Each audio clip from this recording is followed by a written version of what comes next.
Hello and welcome to episode 15 of The Endless Stream. I'm Aidan and as usual I am joined by Kevin and Brian.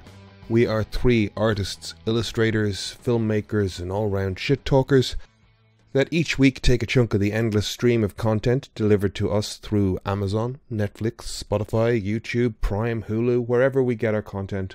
We grab a chunk of it, we watch it and we talk about it. Given the nature of these conversations, they are very spoiler heavy, so if you haven't seen this week's episode of Loki, or maybe Rick and Morty, Season 5, Episode 1, check them out, come back and join us. If you like what you hear, please consider subscribing to the podcast. You can find us over on Instagram as well. All of our social handles are at The Endless Cast. And if you want to suggest something for us to watch, we are theendlesscast@gmail.com. So get in touch with us there if you want to get involved. All of that being said, let's jump into the conversation.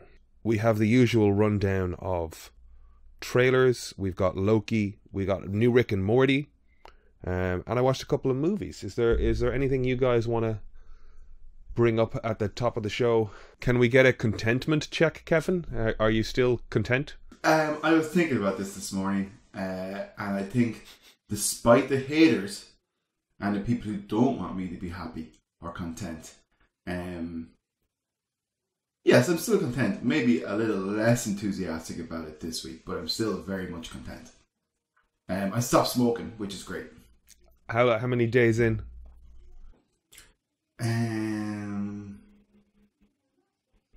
This is my third day. Cool. With no cigarettes or anything like that. And how are you feeling? Is there any tension Grand. anxiety or? No. Nope, not an ounce, not a thing. And did you? I was pretty what did you do? Just cold turkey or what? Cold turkey, yeah. I'm not doing anything else. But I listened to Alan Carr, not the Alan Carr who's on Channel 4. I didn't catch that. Alan Carr, who's I didn't catch that. Could you do that again? The internet. That's my Alan Carr impression.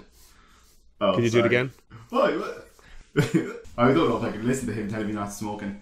I listen to loads of reasons, but just I don't know if he'd be. I think they should do Alan Carr, read by Alan Carr. Well, smoking's bad for you. I remember, I've never been a smoker, but I do remember there was a hot minute where Alan Carr stopped smoking, or stopped smoking by Alan Carr, or now's the time to quit smoking by Alan Carr. Was a kind of pop cultural moment amongst the smokers. So what's the deal with it? It's a book? I listened to the audiobook, to be honest, and it's basically just tells you how kind of just utterly pointless the whole thing is. You know? He literally just tells you how you're addicted to nicotine. You have an addiction basically, and it's destructive, and it doesn't enhance experiences. It takes away from experiences. You shouldn't envy the smoker when you're quitting. You should pity the smoker when you're quitting. He says people would be like, oh well, I'm not gonna live forever, and then he'd be like, yeah, true. Like, oh, you could get hit by a bus tomorrow, and it's just like, well, you're not. Are you actively walking around trying to get hit by a bus? Like, you know, so. We all look both ways before we cross the road, and every cigarette you take, it could be day one. Okay, so it's literally what? It's just a man presenting well articulated reason. It's kind of like neuro-linguistic programming, a little bit. Yes, what Brian said. But I also was thinking the same. Go on. As Brian. No. Well, I'm assuming this isn't just for it to be as effective as people say it is, and especially using the concept of neurolinguistic programming. There's obviously some behavioral science to the order of his arguments, the words that he uses, the way he presents it. And I'm just going to say something to you, okay? Okay. I'm real soft. I'm real impressionable. Right. It's not hard to change my mind on some things, okay? Don't fuck this up for me. Don't deconstruct it to where I'm just it's not. It's not though. It's neuro-linguistic programming, right. And it's everything he's saying is right. Yeah. Welcome to Alan Carr's Speed Racer's the best movie you've seen this year. Yeah, I see. Probably would work on me. Envy the person that hasn't seen Speed Racer before they get to see it again. If he's back on the cigarettes at any point in the future, I'm going to blame you entirely for deconstructing this. It's Aiden's fault. Yeah, so his health is on you now. There you go. Yay! That actually makes me feel better because I don't have to be responsible for my own health. I was, especially because I'm real soft, real impressionable. I'm a people pleaser. You wouldn't stop smoking for me though. I told you so many somewhere how important it was to me, and you wouldn't stop for me. So that's clearly not true. I did stop for you, Brian. Do people in your workplace or in your home situation smoke? No. No.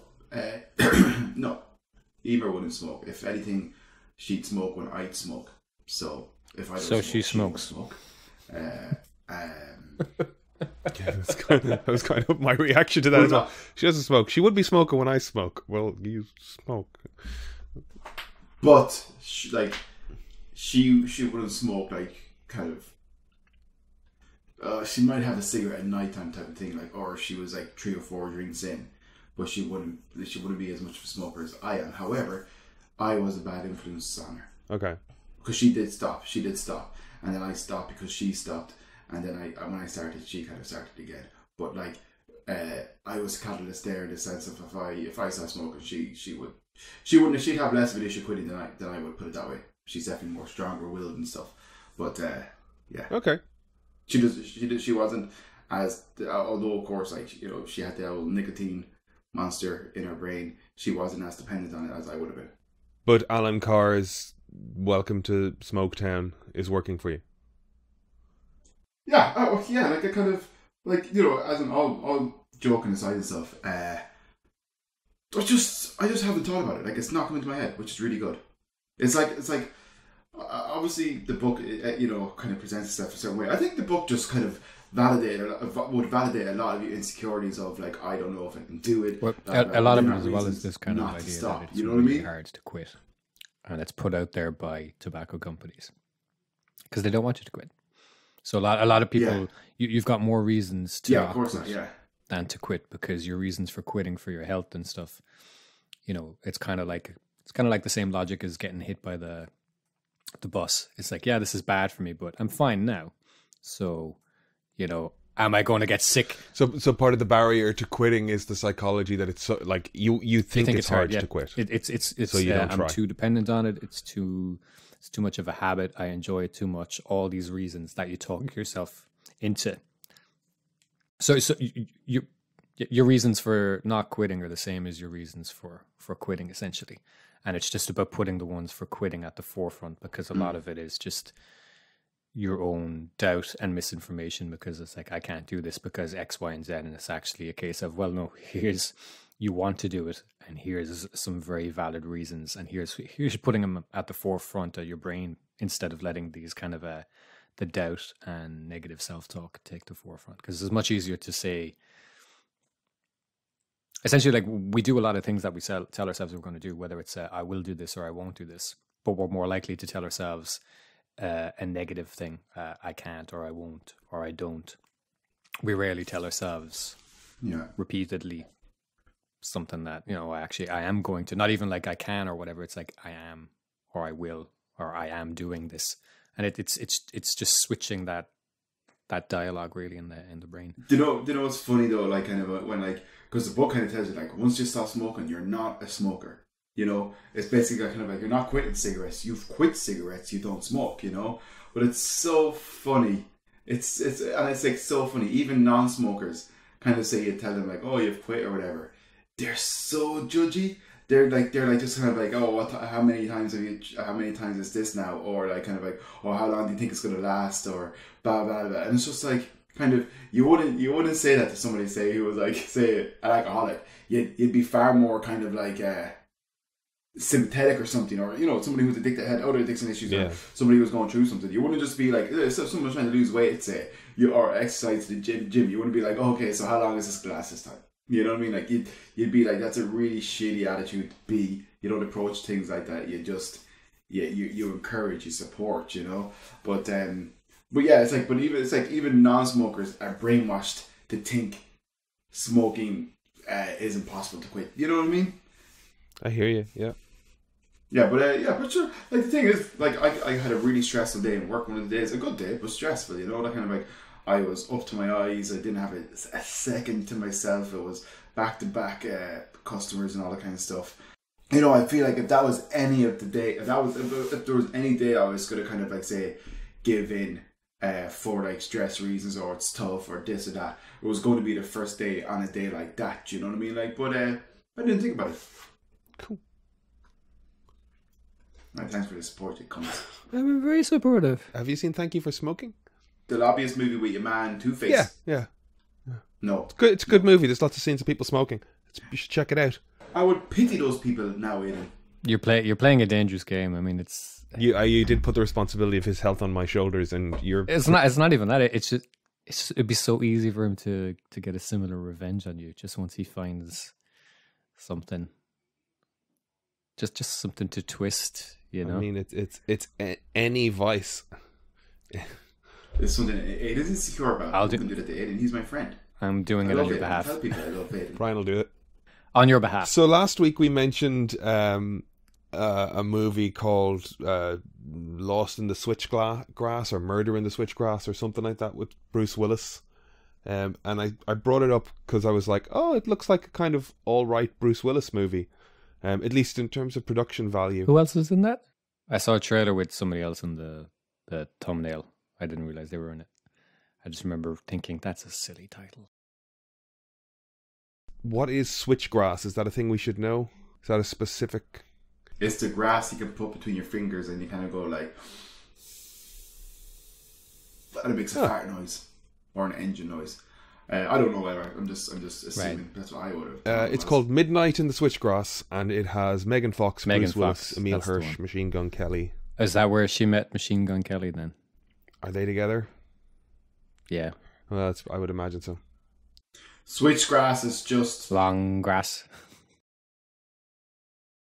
Well, I brought that up last week because raised on Die Hard and Bruce Willis, Planet Hollywood at its peak. A-lister type of thing. He's been doing such not good movies for a while now, and this actually looked like there was decent production values in it. And I was like, oh cool, this might actually be the Sixth Sense after. I'm going to assume no. Well, ultimately it looks like no, but this week again they put out a trailer called Out of Death, and this is about a small town cop on holiday by the looks of it, visiting his daughter, who witnesses. Honestly, let's just write a Bruce Willis film. I reckon between the three of us, we could write something solid.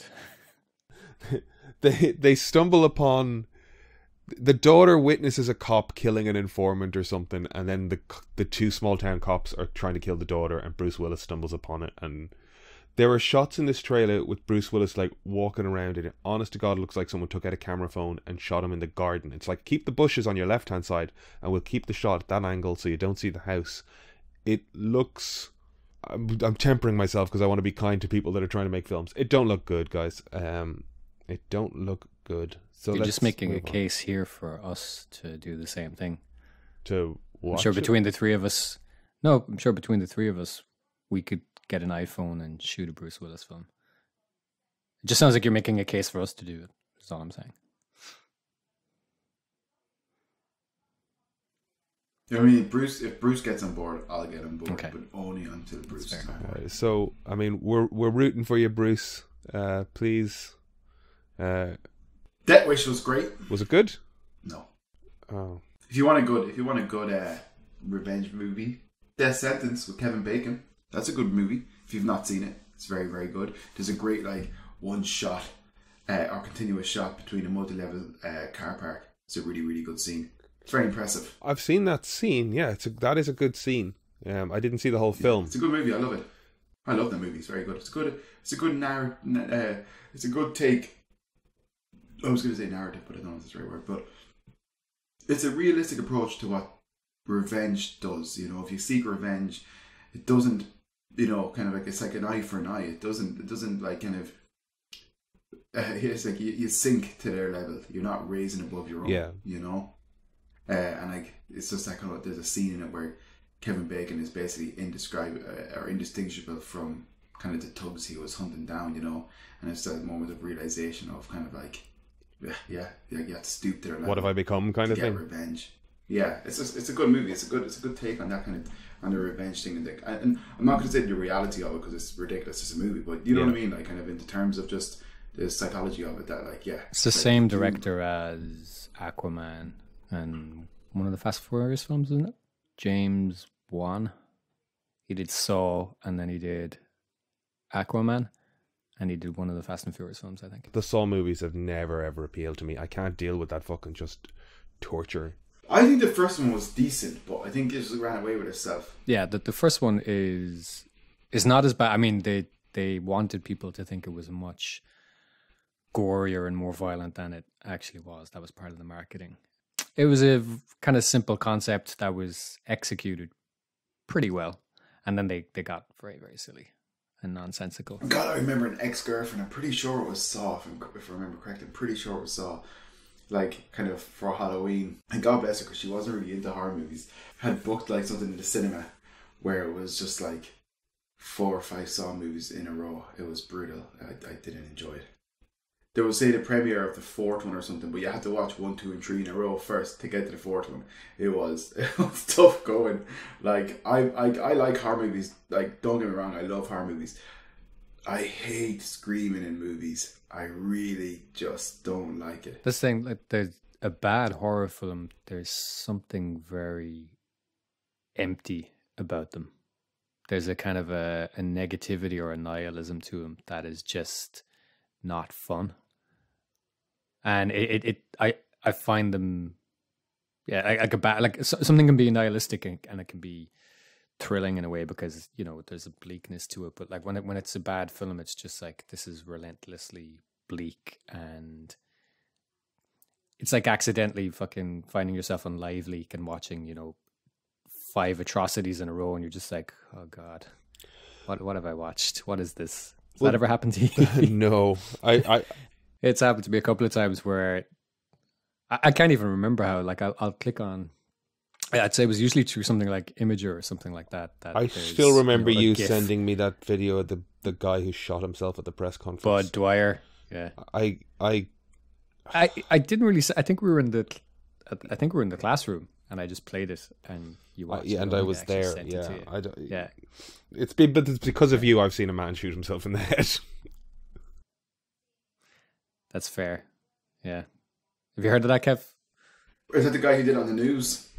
I think it's happened a couple of times, but yeah, there was a politician, and he was caught embezzling money, I think, and he was holding a press conference or making a statement about it. Was he caught or accused? I think he still denied it. Maybe I'm wrong on that. I think he wasn't even caught necessarily. He was just kind of accused, and he brought an envelope with him that people assumed he was, his statement was in there, but he had a gun, and he shot himself on air. It's awful putting like a room full of people through that. Yeah, I think he says something along the lines, if you've got a heart condition, you should look away now or something. Like he said something to the effect of like, this could hurt someone or something like that. Mm. So he gave he gave the tiniest of warnings for people to look away. Yes, but it's a pretty horrific thing to do. Oh, it is to people. Yeah, absolutely. Yeah. But at the same time, he was like, I don't remember the full details, so I can't remember if he was guilty or not. But there's so many people who there's so many people that there's evidence against, and they do stuff and they're still around and they never get convicted, and this guy was obviously feeling immense guilt, I guess, and just kind of spiraled and did this. Anyway, my point being that, I think probably through Imager or something where you see something kind of spectacular and it happens to be like something tame from Live Leak, and you kind of click for more context, and then before you know it, you've watched 5 videos of just something. Anyway, what I mean is it's that same hollow, empty feeling when you watch bad horror movies when it's just about the spectacle of the violence committed on a person.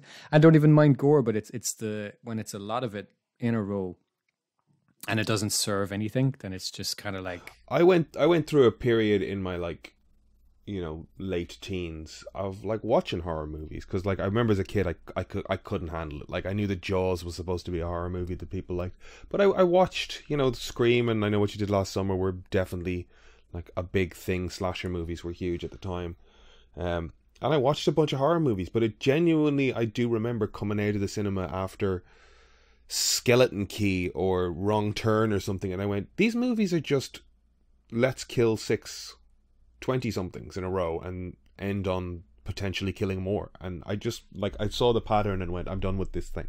I don't need to watch this anymore. Now, of course, there'll always be an outlier film made by some genius that's like redefined or does a great job of it. I think it's kind of the same way though. If you were to watch like the entire Transformers franchise in a row, it would leave you with the same empty feeling. You know, I'm not even joking. It's like when you watch a lot of bad movies. Beast Wars. That's as good a segue. Like, Transformers 7 is coming out with Anthony Ramos, who is in The Heights, and An Honest Thief with Liam Neeson. Transformers 7's coming. How do we feel about the Transformers franchise? Pass. I've not watched one. To be honest, it was when he started. I always say it's when he started crying in job interviews. I saved the world and I can't even tell anyone. And it's just like, yeah, because you sound like a lunatic. That's the second. That's the Shia LaBeouf one, yeah, the second one. It's the one without Megan Fox and they introduce that other lady. The third one, Rosie Huntington-Whiteley. Yeah, no interest. I remember coming out of the first one that time. I remember you drinking whiskey now. Ginseng. Show us that other glass. Go on. Why are you shaming him for drinking? What's this? I'm not shaming him for drinking. I think you were. I'm not. Sounds like it. He was shaming me for. He was being destructive against my non-smoking things, and I'm just saying I wouldn't judge somebody. Sounds like you were. I'm just saying kettle, pot, hairy, much. So, where about hairy? Rosie Huntington-Whiteley? I remember seeing the first one, loved it. Came out of it kind of thinking that was really, really great at the time in the cinema. I loved it. I thought it was such a fun experience. But outside of that then, not watched again, not being really interested in it much, you know? But I did enjoy the first one I saw initially because it was just, I guess it was just fun to see big, massive live action kind of Transformers. I'll never forget seeing the animated film for the first time and just it blowing my mind on so many levels, like the soundtrack and just various things. I've zero interest in a Transformers movie at this point. Like, you know, I think Beast Wars is literally just there to kind of get me into it now at this stage. I wasn't even a fan of those, to be honest. Like I by the time they came out, I had lost interest in them completely. You didn't watch Beast Wars? No. I love Beast Wars. Yeah, Beast Wars was kind of it was an early days CG animated show as well, you know, so there was the sort of curiosity of a cartoon that looked that way, you know, the CG of it all. Like kind of post Reboot. Do you remember Reboot? Reboot, yeah, I loved Reboot. But I think I was a perfect child, molded to love everything so and want many the toys of everything. Better properties with giant robots that haven't been tarnished that haven't been tarnished by the Michael Bay of it all, you know. Okay, so say one though that isn't some kind of say anime. Say one that's kind of like Transformers is anime. They're all anime. It's a giant robot. They're all anime. Of course, they're all anime. Don't be stupid. Okay. God, it's really shit on Kevin Day, isn't it? I'm sticking up for you, you prick. You're a piece of shit. You're a real fucking piece of shit. You know that. I hear exactly what you're saying, Scruff. That there are many other robot based properties that could be transferred. I mean, we're seeing Big Guy and Rusty. Big Guy and Rusty. Fucking Gigantor. Giant. What's the name of the thing you liked? Big Robo. Giant Robo. That's the one. Netflix are doing a live action Gundam. Yes, which is precursed by the animation being put on there now in the next. Yeah, but like that's not going to be made to the same scale as a Transformers movie, unfortunately, and that's kind of annoying. Like give it the full treatment, you know. The frustrating thing about a lot of the properties that we talk about is that, like, while we're sick of them and we're sick of seeing fucking sequels of them, generally we do have a sort of openness and nostalgia or love for the property to various scales between us. You know, I think Brian's got a degree of indifference towards Transformers. There's definitely a narrative there. There's definitely design there. There's definitely stuff in a Transformers world that would make a great Transformers movie. But this fucking franchise is all over the goddamn shop and is as much about showing the American military looking cool as it is about showing a Transformer. It's just a fucked up franchise, and you want, you know, I always go to the Kevin Feige or the Jon Favreau of it all. Somebody who knows, loves, and has a solid idea of the property, given the control to make it the way it kind of should be made, rather than whatever fucking ripped out of their head on Monster. And I think that's what's happening with the Gundam movie, to be honest. As far as I know, it's Jonathan Vogt Roberts is directing that, I think, or producing it at least. And he's a big anime. Yeah, he's been floating around that and Metal Gear for ages as well. Yeah. Yeah. So, you know. Yeah, but we're always seeing these like anime live action things, and it's like Attila, what was that one I watched? Attila Warrior Angel, right? Alita. Alita. Oh my god, I hated that movie. And when I realised it was part one, I was very, very upset. I don't think it's a bad movie, to be honest. Thank God it was in the cinema so no one could see my tears. I think there's so much in it that is good. The fact that it doesn't work is frustrating. There's great stuff in it, but there's great stuff in it, but there's stuff that's like clearly part of it. It's a solid movie. It's a solid, like, average, you know, has more good than bad in it, I think, to be fair. Oof. I think so. No.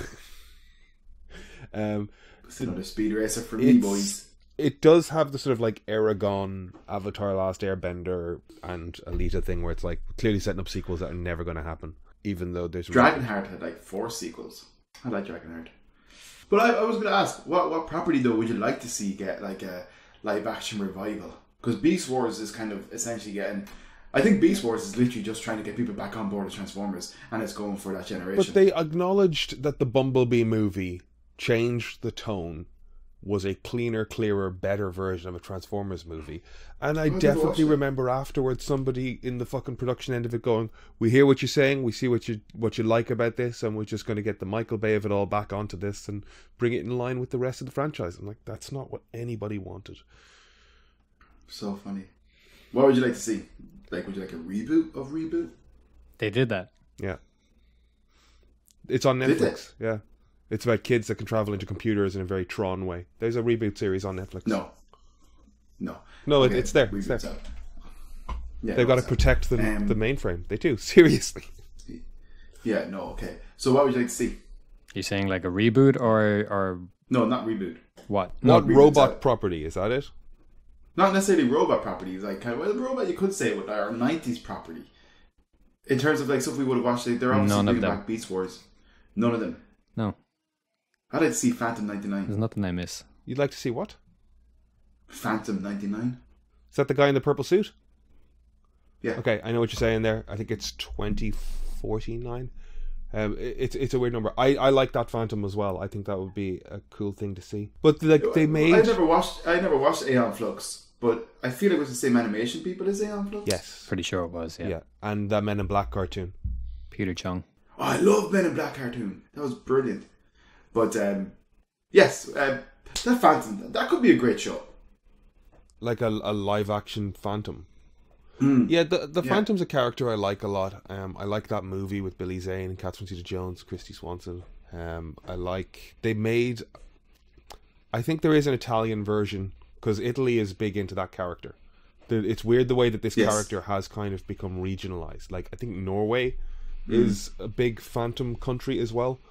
They made a live action. There is you can look at it, a modern Phantom movie there, but I hear what you're saying in terms of like a mainstream global release kind of thing. Yeah, Brian, just your flat sort of, there's nothing in the catalogue of IP going backwards that you think would make a cool show or movie going forward? There's plenty that would make a cool. There's definitely loads. I just don't trust anybody to. I just don't trust if it gets greenlit that it. Right, if Avi Arad was going to do it. I just don't trust that if anything is going to get greenlit, What's that it's wrong going to with be greenlit for the right reasons. Okay. And, Well, you know. let's assume then that like everything is on the table. Everyone's greenlighting fucking everything. Eventually, someone's going to convince some producer that it's a good idea to make it. Like Polly Pocket just got fucking greenlit, right?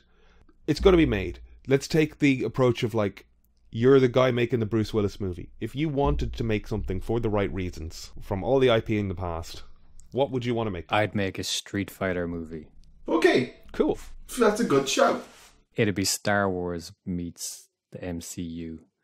You've got Shadow Law. Are you both drinking whiskey? You've got Shadow Law as Hydra, and Ryu and Ken as Jedi. Guile as Nick Fury. These are all shorthand, but Yeah. like I think there's a solid, fun, not stupid, silly movie from the Street Fighter thing. So do you think movie or do you think series? Or series of movies? Movie. One movie. Because it's tough to Yeah, pull that many characters together in... You don't need that many. Okay. Just keep it You limited. need, M. Bison. He wouldn't go by M. Bison. He'd be Vega. Change the name to Vega because you gotta remove the earthly part of the character. He's a very Emperor Darth Vader type. Where does Bruce Willis fit into this? I don't know if you know that, but he's not M. Bison. He's Vega originally, and He's Balrog originally. No, Vega with the claw is Balrog.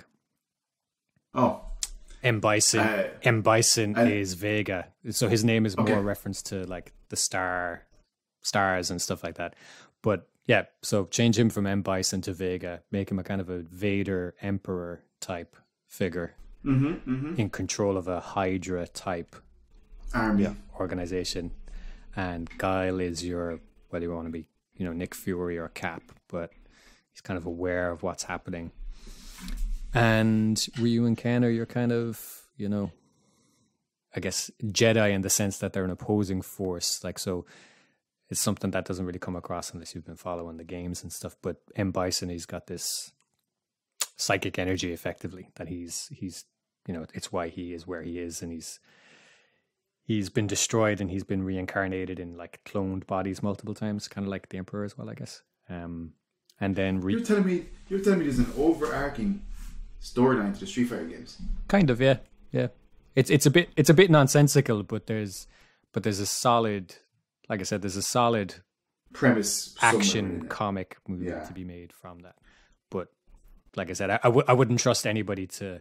Well, I mean, you see, as you right, describe it, like they made a fucking hames of it, but 1993, 94, Jean-Claude Van Damme is the leader of an organization trying to take down Shadow Law, run by M. Bison. I don't know how Ryu and Ken get involved in it. I can't remember it's that very far back. stupid. Kylie Minogue is his Kobe Smulders. It's stupid. I think she's Cammy. Yeah, she's Cammy, but she's the Kobe Smulders to his Nick Fury, if you know what I'm saying.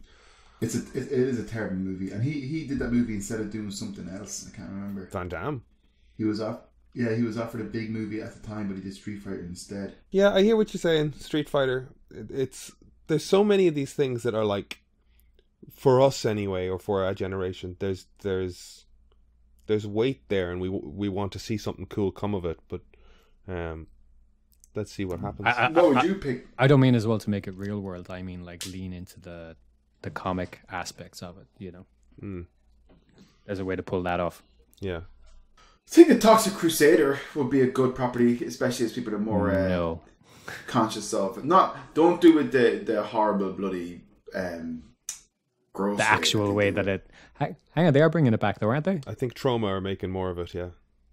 Yeah, they are bringing it back. There's stuff like that, Kev, that I would disagree with you, because I think that only works as under budgeted Yeah. nonsense. weirdo films made by the people that originally started making it and love it. The minute you bring in a hired gun to make this weird thing, like, they're not from the same mindset or like caring about it the same way. It's funny you say hired gun. Mm. I bet you James Gunn would do something like that. He's definitely like he's worked for Trauma, I think. yeah before. He worked he's a for them. trauma Yeah, guy. that's where he got to start. Yeah. Yeah. Hence the fucking tentacles and slime in his films. I mentioned Avi Arad. Power Rangers, right? Power Rangers, everything. He was a producer on the Marvel stuff for years. Is he Power Well, Rangers? Or am I thinking of Saban? Haim Saban. I'm not sure. Avi Arad, I'm pretty sure. I could be wrong. I thought for years that he invented air hockey, sold his idea for air hockey, and then bought into Marvel Entertainment and became a producer. Say nothing. Don't acknowledge it. Just move on. Just leave enough pause to edit and just move on. Yeah, Avi Arad, he invented air hockey. Maybe I'm wrong. Let's move on. There was a new trailer for Shang-Chi this week. I think the visuals and the fighting in it, like obviously it's a trailer show you that, like, you know, condensed best bits, most fun, blah blah blah. But it looks great. And remember we were kind of saying like, oh, we were thinking it's Abomination, but it's subtitles on the video says Abomination. Cool. It's definitely Abomination. It's just I think he's fighting Wong. Yeah. So. Who's Wong then? He's Doctor Strange's ally in where are they from? Kamar-Taj, is it? Kamar-Taj. I'm getting it mixed up with Kunlun. He definitely looks like a monk of Kamar-Taj anyway. He's doing the sling ring circles, the throw up the shield there. So that's definitely that. It's just whether or not it's Wong. It'd be cool. It'd be a nice cameo, nice building everything into each other. Yeah, because the way it looks like in the trailer, it's just like, I'm not ready for this. And, oh, you are. And then it's like him getting his ass kicked. But that's not necessarily him at all. You know, as in, they could be completely different scenes, essentially. Yeah, it's a different, like, the last trailer we saw was a pretty sort of comic, you know, fish out of water, his friends don't know who he is kind of take on the story. This one leaned into the serious sort of like kung fu fight film of it. So just showing us that the film hits on both tones. And the two big things for me anyway were there's a dragon there that either looks like Fin Fang Foom or the dragon of sort of Kunlun, which is the Iron Fist connection. Or, Oh, yes. and secondly, I'd say it's Fin Fang Foom. Secondly, the Abomination is clearly fighting a monk of Kamar-Taj, whether or not that's Wong. Those are the two takeaways from the trailer for me. The only reason I don't think it's Fin Fang Foom is he looks fuzzy, you know, like a furry dragon, like in Neverending Story. Fin Fang Foom is very reptilian. Yeah, but they might have updated it to fit in line with The Chinese mythology and Eastern- aesthetic. Yeah, Yes. because it doesn't make sense for him to be called Fin Fang Foom and to be reptilian. Yeah. You know? And he's very much, I think, an alien in those comics, more so than like a dragon. Like he's walking around in pants, and he's landed in a spaceship. That's just with the because 10 they can't rings. show reptile dick, though. I mean, This is true, but I don't think you. Okay. Well, they can't show any penis in that case. that's very true. Yeah. Like, right, they all wear pants. They could probably show reptile dick, though. That's the thing. They could, but sure. They can show a Yeah, dog's isn't it? dick, so why not reptile dick? Can they? Is it Do they? necessary? Have they? Of course, they show reptile or dog dick. Yeah, dogs have willies, and they can show them on film. Yeah, I watched Homer Bound there recently. There was some penis in it. But there you go. Hashtag show me reptile dick. Hashtag Wang Chi. That's insulting. I'm gonna say I'm gonna go on record and say it's definitely Fin Fang Foom. It has to be. Well, there's scenes in the trailer that like show much larger scale, sort of almost mythical battles with big sort of mythological kind of battle-y beasts around the place, like guardian lion type thing. Yes, I saw that. I think it's a Foo Dog. Foo Dog is a guardian of like Eastern temples and stuff. I think they're more. I don't want to be ignorant, but I think it is more kind of like Chinese as opposed to say Japanese or something. Chinese, Korean. It's the guardian That lions. kind of thing. Mm. Yes, Foo Dogs. Yeah. So Brian, then you were saying you looked at the Snake Eyes trailer and you were drawing some comparisons. I just want to say one thing about Abomination because I just watched obviously the Hulk and Go on. stuff.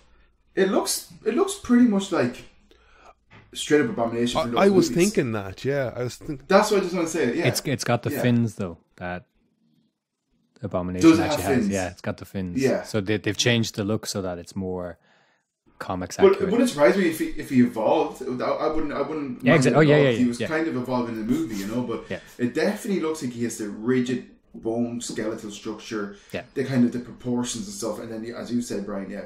Well, I didn't notice the fins, but I felt like they were kind of going off of the previous Well, like, interpretation. Thunderbolt Ross has like quietly crept his way through the Marvel Cinematic Universe. Like he's kept sort of like the Norton's up. Hulk is pretty much story wise canonical. is in the MCU. Yeah. Yeah. Mm. So Which I'm fine with, you know. yeah. So, to follow that logic, next time we see Mark Ruffalo, I want to see a little Brazilian Jiu-Jitsu kick in, right? Snake Eyes trailer, Brian, did you have any thoughts? Snake Eyes watching you. So much better than I expected it to be. This is a First time. third G.I. Joe movie. Yeah, I was kind of surprised. Kind of some similarities to Shang-Chi, being that there's an element of this, sprawling criminal enterprise that a character is kind of being brought from the outside into. So there's a couple of parallels. Kind of predominantly Asian cast as well, which is cool to see. So kind of occupying similar space and looked a lot better than I kind of would have expected it to be. You wouldn't really know that this is coming from the same place that the Transformer movies. It is, isn't it? It's Hasbro as well, isn't it? It's Hasbro, yeah. So I was kind of impressed, yeah. Maybe it's because my expectations were so low. I don't know if it'll actually be any good or not. But the newest trailer, I kind of thought, I found myself, if I kind of compare it to a Fast 9 trailer where I'm looking at it going, God, I hate these films and they're dumb. And I hate that we pretend that they're more than they are because they're dumb.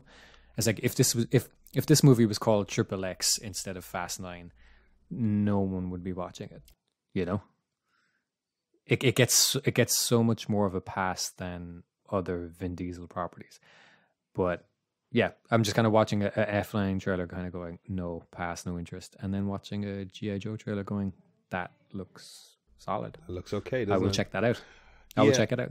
I have watched the previous two G.I. Joe movies, and I have, like, they have been just in one ear and out the other. Like, I don't They're entirely rate them, Like, was it Marlon Wayans in basically an Iron Man suit in the first one? And Channing Tatum. Yeah, and then The Rock was in the second one, brought in to save the franchise with Bruce Willis. Back to Bruce Willis, I see. Yeah, I know. I'm amazed. It's in this way. The Fast 9. I saw some clips of the Fast 9 trailer as well. I guess they go to space.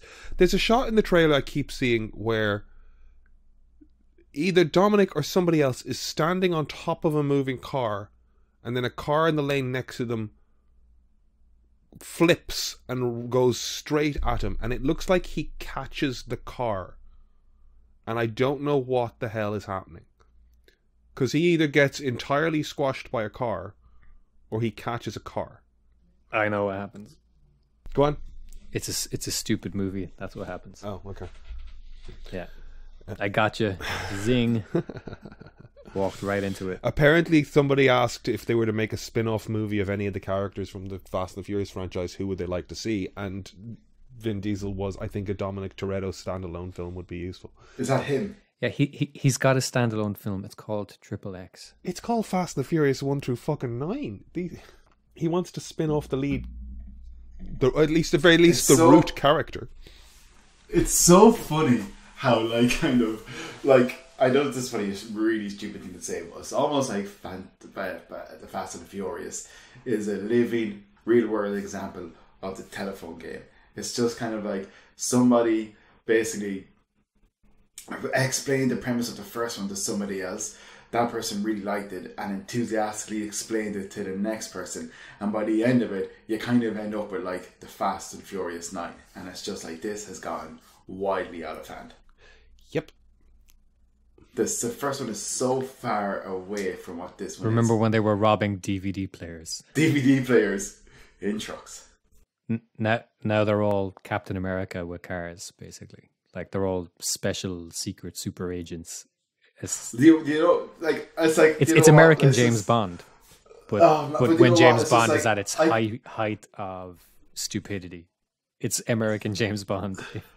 But you know what? There's like I'll watch a lot of movies, and I'll watch like I could watch like different franchises that have kind of stuck around for years, But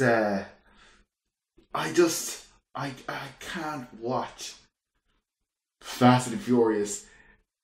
Like if I see, I just can't. It's just not.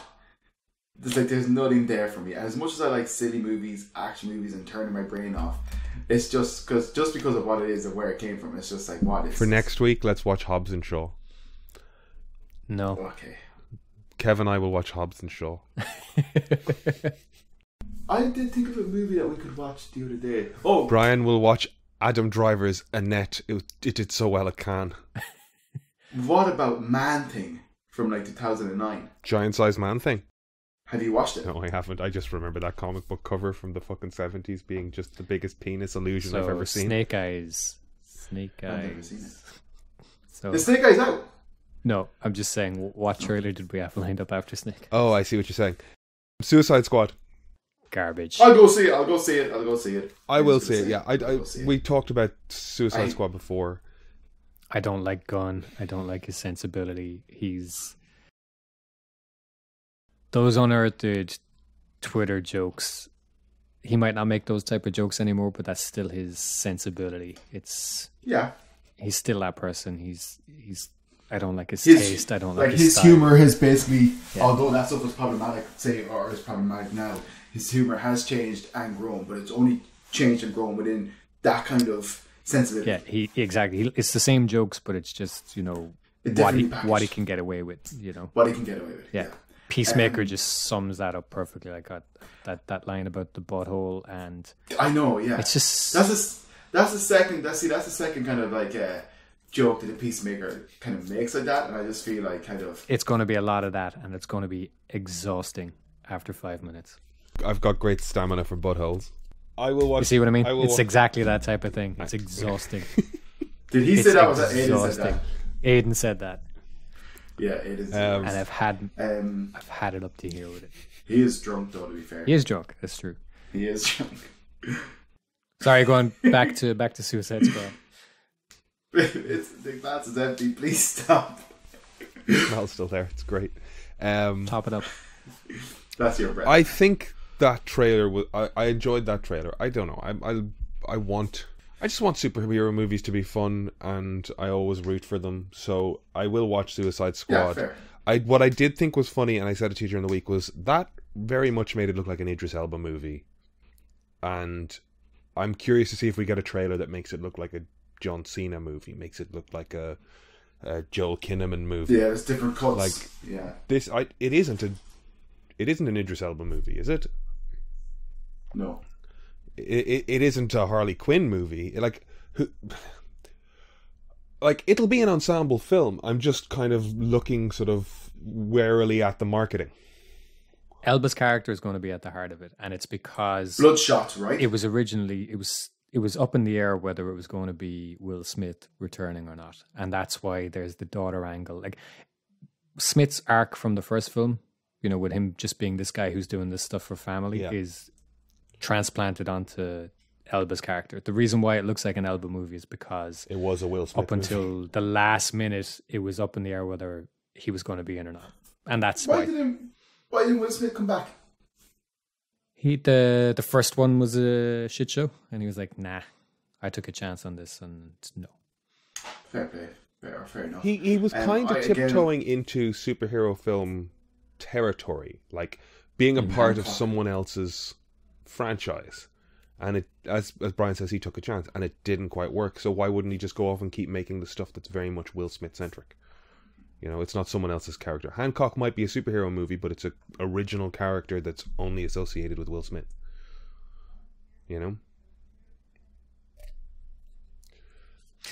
Like for me, For me, everything good about the first Guardians movie has. Also, he's got red table talks to do. Yeah, you can cut a good trailer, but you're just in for disappointment. You heard it here first. Well, I was just going to say, I was talking to a friend of mine yesterday, and he made a good point. But it's just like, it's also a massive advertising for the Guardians of the Galaxy. It's just like, from the who brought you the Guardians of the Galaxy, and it's just kind of like, it's, you know what I mean? Like, it's not even subtle. It's just a huge. I suppose that's what they're trying to do, but it's trying just, to bring the love that people lame. have for Guardians to the Suicide Squad franchise. And every so often, I see a hashtag release the air cut for Suicide Squad, and I don't know what my algorithm is showing me. I see that a lot, but I did a little like search for like how much is this getting hashtagged, and it is not. It's not. It's not. It isn't. I'm seeing the hashtag for some reason, and it's making me believe that there's a push for it, but I don't see it in the same way that we did the Snyder Cut. I would have been more interested in that movie than the Snyder Cut, because like the Ayers movie was there and it was just edited really badly. But I potentially think if his one, I'm not saying it's better, but I would have been more interested to see it than Snyder's one. Yeah. Well, it just Ayer has a different track record, and I'm curious to see what Ayer would have done there, as opposed to we know what Snyder does, and when we saw the Snyder Cut, fuck's sake, we're back on this. Moving on, Idris Elba had a trailer for a western called The Harder They Fall. That's like the second western he's done in like the last 2 years. Westerns are coming back, I'm telling you. They're not. Brian, you are a real negative Nancy today, Brian, and no one appreciates it. How about instead of saying no, they're not, how about saying maybe 3:10 to Yuma, but that Cowboys and Aliens. What else? Hostile. There's been plenty of attempts Revenant. to bring it back. But it's Bone not Tomahawk. It's a not coming thing. back. It's not a thing that you bring back. It's just every so often they'll make a western. Like the when people talk about bringing back westerns, what they've got in their head is the 30s, 40s, and 50s. When once they built a small western town on a back lot, they just made 4,000 westerns because it was cheap as fucking chips and easy to do. And the biggest fucking the perversion of there's a word I'm looking for. The biggest disgrace that is at the heart of The Lone Ranger is the cost of The Lone Ranger. It's a fucking western. It should have been horses and fucking desert, and for some reason it's a $250 million film because they ran a train through a roller coaster for some reason. But they still make good westerns. They just don't make 50 a year. Yeah. 3:10 to Yuma is great. I really love Open Yes. Range. I love Open Range. Kevin Costner, Robert Duvall. Unforgiven is a classic. Like the thing is, they might have made 4,000 westerns through the 30s, 40s, and 50s, but some of the best westerns of all time have been made in the 80s, 90s, and early 2000s, to my mind. Yeah. So it's making some absolute great ones. Yeah, even Appaloosa with it was Ed Harris's directorial debut, and he did the soundtrack to it. Viggo Mortensen is in it. Renée Zellweger. That's a great movie. I like Bone Tomahawk. What do you call it? Oh, why is it escaping my head? The HBO series Deadwood. Deadwood. Yeah, like there's some great stuff out there. But I was just saying I've just seen a handful more. But then again, I like westerns, so obviously I'm going to be aware of them kind of coming into my mind. The Idris trailer looks fun. Like it looks like a train robbery, and they get to the big vault in the middle of the back carriage that's guarded by a half dozen people, and they get it to open, and out comes Idris Elba, which is kind of a cool intro for a character. The cast, Regina King, Zazie Beetz. I love the guy, and then I just loved seeing his name on screen because I forget his name, and then I see it and I go, "That's a great fucking name." Delroy Lindo. Lindo is Portuguese for handsome. That's true. You'd know him from that's my nickname. Fucking things for Five years. Bloods. Yeah, Five Bloods recently enough. I always think about him in Get Shorty. Haven't seen Get Shorty in years. Delroy Lindo is great. There's no real clear indication what the story of the movie is. It was a kind of a good teaser trailer. I look forward to it. Schmigadoon is a thing I watched a trailer for, which is Cecily Strong and Keegan-Michael Key, and it's like a couple who are having an argument wander into a magical musical world of Schmigadoon, which is a play on the musical Brigadoon. I think the only issue I have with this is the name. The name annoys me because it's just like, we get that you're playing on Brigadoon, but just it does feel like, unless I find out that Schmig means something particular in the show, I don't know. Barry Sonnenfeld behind it kind of got that sort of like Pushing Daisies, hyper real kind of thing going. It looks to be a series though. Like when I look it up online, it's listed as like a couple of episodes. I'm like, that, I don't know how that's going to work. Because it kind of does have a little bit of a sort of Groundhog Day vibe. Until they do X, they can't get out of this magical scenario. But I like everybody involved. Kristen Chenoweth, Jane Krakowski, Cecily Strong, Keegan-Michael Key, Alan Cumming is in there. So it's one to watch out for. I think it's an Apple exclusive. Boo. Boo. Yeah. You know, you could subscribe for a trial for Apple and watch Schmigadoon. I know you're looking forward to it, Brian.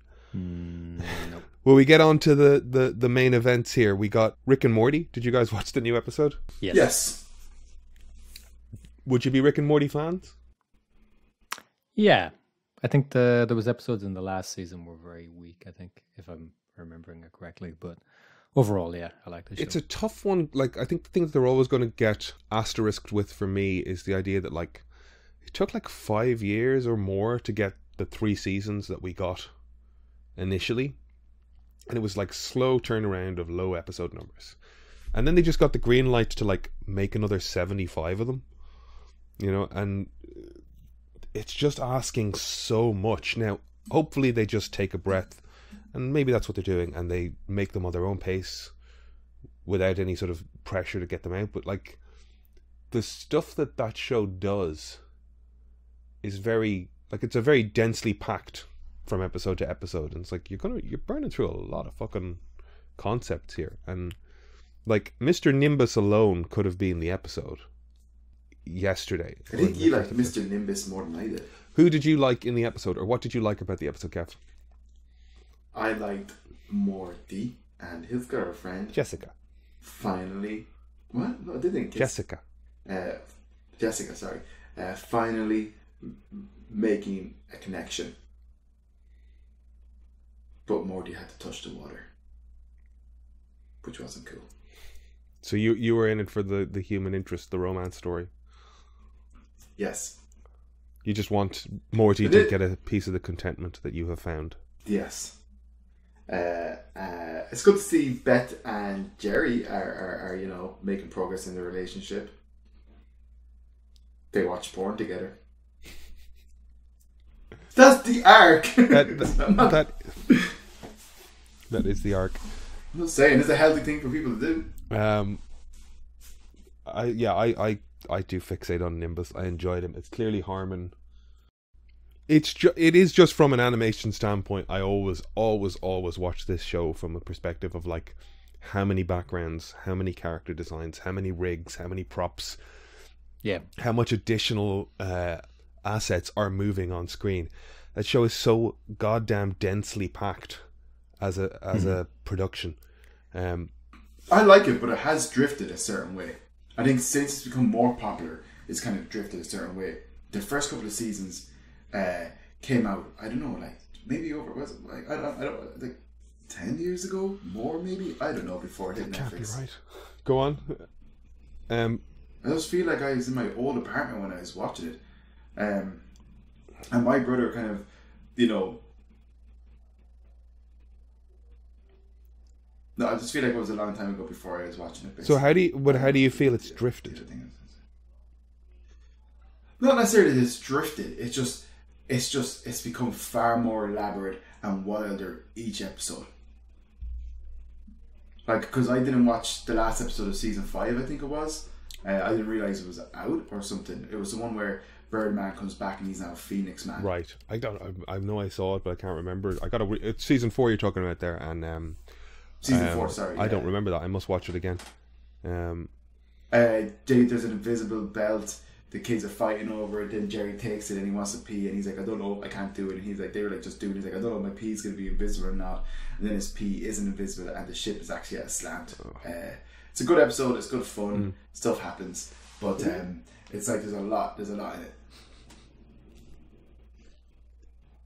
And I think it's become like from like the first one of kind of each episode, kind of like say the dog with like you took away my balls, Morty, you know, that stuff, to kind of like Birdman coming back, half cyborg, alien species, alien, like that's what was always been in it. But it's like there's a bigger overarching storyline, but that was less of the case. Well, the thing is, and you're right, it started in 2013, and you know, they've had to have gone through a number of writers' rooms at this point, you know, and like different writing staff coming in and changing directions and pushing concepts, and even like the points of reference updating as we move on, you know, like Dan Harmon's point of references aren't necessarily the same points of reference as a 22-year-old, you know, staff writer. I don't know who they get in, you know. The guy who wrote this episode wrote a draft of Multiverse of Madness. Yes, I heard that. Yeah. Yes, you were saying that. And is he involved in Loki? There's two. No, so there's two Rick and Morty writers have worked on Multiverse of Madness. So Michael Waldron or something is the Waldron. He's the. Is that the guy who sounds like this? No. No. Okay. That's Patrick Waldorf. He's the creator of Loki. That's the guy from the Tick. Patrick Warburton. That's it. Yeah. He's the creator of Loki. You guys are weird about things. Go on. But the guy who wrote this episode is Jeff something, and he also wrote a draft of, or he contributed to Multiverse of Madness. So Multiverse of Madness has two Rick and Morty writers working on it. Mad. Or have worked on it. I think I said, oh yeah, I heard that before, and I think I just heard Brian say it last week. So yes, Brian, you are right. I do recall you saying that. Well, like last week I was only talking about the Loki showrunner. I hadn't yet seen the Rick and Morty episode, so I didn't know his name until that episode came out, and then I saw an interview with him, and he mentioned that he had worked on Doctor Strange also. So it's new information. It's new info. I like Rick and Morty, and I love Rick and Morty, but sometimes I do get kind of when the Pick at Rick stuff happened, and then it's like everything's Pick at Rick, that kind of stuff annoys me. But that's not that's the audience more than the show. Yeah, and they've kind of. I've seen so much discussion around this concept now. For a while there, it became easier to say I liked Rick and Morty, and not easy to say I was a fan of Rick and Morty. You know what I mean? Like, you could like the show, but you didn't want to necessarily associate with the people that fucking like it, because a percentage of that audience went batshit fucking crazy and started trying to get that Tool. That McDonald's sauce. I like Tool's first 3 albums, but then Tool fans are. It's literally the same thing. It's like, oh, it's so complex and it's so intellectual, and you've got to be really smart to get it. And it's that everything that's awful about Rick and Morty fans you is about awful about Snyder fans or Rick and Morty fans. Just fans in general, I guess. But the worst fans of the band Tool have the same thing that makes them insufferable is the same thing that makes Rick and Morty fans insufferable. It's that thing where it's just like, I will happily watch Rick and Morty. I don't necessarily want to be called Rick and Morty fan. Yeah. Well, yeah, I think isn't that basically though the kind of a certain aspect of some fandoms. Yeah. It's like you can like it but not like the fans. You know, it's like even like sports fans are kind of very, very, very, very intense when it comes to fandoms and stuff, you know. So here's the thing then, because we started trying to watch MODOK. Sports fans are the biggest nerds in the world. Yeah. We started trying to watch MODOK kind of for this podcast, and here we have Rick and Morty popping back in, and it's like, am I wrong in saying that Rick and Morty is eminently more watchable than MODOK? Yes, I started watching the latest episode of MODOK last night and I turned it off. Not because it was bad, it's because I wasn't enjoying it. I think if you like Rick and Morty, and is it going to be one episode a week now? Or I think so. For like, I don't know if they're going to do a mid-season break, but yeah, like there's usually 10 episodes a season. I think you guys should watch Solar Opposites if you've not watched any of it. I've watched it. It's so good. Do you like it, Brian? I did. He loves it. He loves it. I love it. You can just edit that in there. I honestly thought it was a fucking parrot. It was very weird.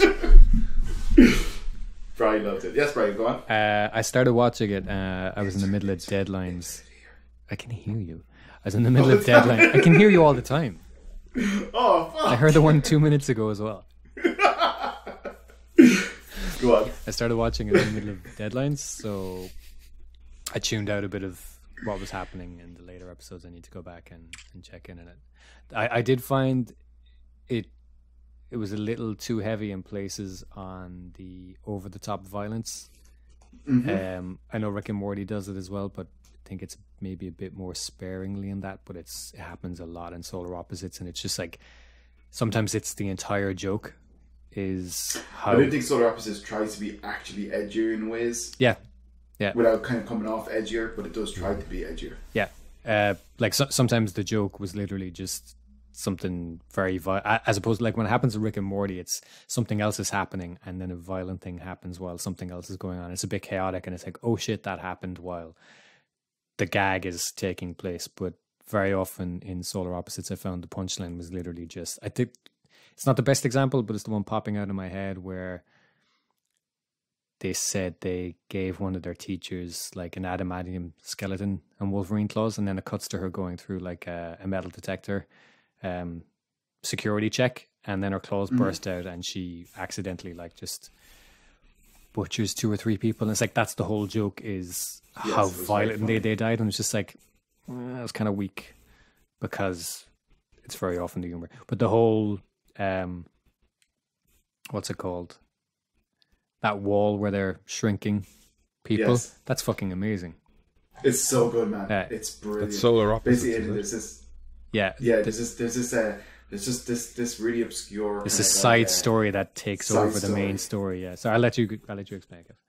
Well, I was just gonna say, this is like basically there's just this like little story aspect of the show that basically kind of tangents off into his own like fully fledged kind of storyline, and even there's a whole episode about it. You can watch just that stuff on YouTube. Someone's cut it together or something, you know, to kind of like basically one of the characters just starts shrinking humans and putting them in like almost like a terrarium like you would for ants or something. And then before you know it, they've got this entire wall full of humans that they've shrunk, and then they've built their own civilization, their own city in there. And certain episodes will just explore what's going on in there. And there's like a serial killer storyline. There's a post-apocalyptic revolution storyline, and it's brilliant. It's better than the main show. It really is. But like, kind of, I love the main show. But like, me and Eva were like, you're watching, kind of like, I'd watch a full series of this stuff. But the fact that it's just sprinkled through this is like the kind of like, it's just like, I can't believe they did it in a sense. You know, I think it started as a joke, and then they just got into it. And I don't think it would work if it was the main show. Is the thing, because it's just a parody of movie genres and tropes. So like, if it was a whole 20 minutes of that, I was like, yeah, I get it. But when they sprinkle it in, it's fun to kind of cut back to. It's like the cop guy, you know, was a writer on Bones or something. He wrote like 1 or 2 episodes. It's very, very good. Basically, like the little fella in the show, for whatever reason he feels validated, he shrinks people down because he doesn't like them, and then he just puts them in his like ant box or whatever. But he could literally be just like you know, in a queue, and somebody could be talking on his phone loud behind him, and he'd just be like, God, what an asshole, and he'd shrink them down. Like, he starts off like trying to get only assholes, but then it's just anybody that kind of inconveniences him or annoys him in any way, even slightly, you know, he's awful. It's very, very funny. It's on Disney Plus. So. Okay, I'll check it out. It's something that I keep rolling past and going, oh, there's that thing that's a bit like it has that look of like Final Space as well. Like just a similar art style. Watch Final Space. I've got a mate who keeps telling me to watch Final Space. Man. I hate it. I've tried so many times. I just can't watch it. Awful. Okay. And there's one of the people's in it called Kevin. I love that name. It really does try to kind of have the same humor as Rick and Morty. Like Solar Opposites is very much Rick and Morty. It's. But it's one of the creators. Yeah, it's Dan Harmon. Yeah.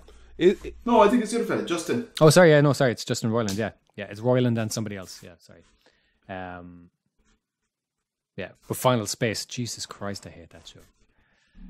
I hate hate Final Space.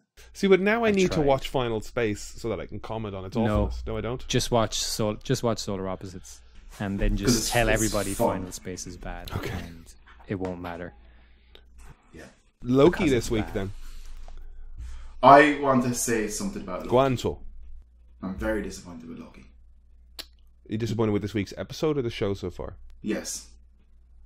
I think this week's episode mostly. Go on. But like there's only 3 episodes left. Right. It needs to pull the finger out and not serve me up some bullshit Doctor Who acting aesthetic nonsense. I wasn't impressed at all. Is the biggest budget Doctor Who episode ever? Yeah, I was watching it going like, this is Doctor Who. I hate their small English talk. people in a quarry. I just pretty much like, well, I just hated it, right? Really, really, really didn't like it. Of course there's aspects of it liked, and I liked the singing and all kind of stuff. But for the most part, as an episode, like, super Especially weak. when you saw the shots from that episode in the trailer, it looks great. It's them running from a meteor shower.